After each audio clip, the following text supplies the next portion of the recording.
Hello সুপ্রিয় দর্শক, welcome to তাইওয়া furniture.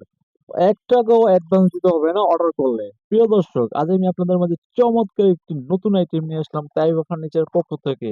Original China kitchen cabinet রান্নাঘরের জন্য। দেখতে খুবই সুন্দর এবং অনেক মজবুত। বডি অ্যালুমিনিয়াম এবং সেলফ গুলো টেম্পার গ্লাস। 12 মাস পানিতে ওয়াশ করবেন, জম মরিচা পড়বে না। খাবার থাকবে নিরাপদ, ইঁদুর ঢুকতে পারবে না এবং তেলাপোকা ঢুকতে পারবে না। এটার প্রাইস মাত্র 14,000 টাকা, মাত্র 14,000 টাকা। এই ক্যাবিনেটটি পাচ্ছেন তাইওয়া ফার্নিচারে। দেখুন ভিতরে, দেখুন খুবই সুন্দর এবং অনেক মজবুত, প্রিমিয়াম কোয়ালিটি, সম্পূর্ণ প্রিমিয়াম কোয়ালিটি ক্যাবিনেটটি। যদি অর্ডার করতে চান অবশ্যই কুরিয়ার মাধ্যমে যে কোনো জায়গায় যে কোনো জেলায় নিতে পারবেন। যদি শোরুমে আসতে না পারেন, মোবাইল নাম্বার 01611457356, এই নাম্বারেই অর্ডার করবেন। ভিডিওটি দেখার জন্য আপনাদের অসংখ্য ধন্যবাদ।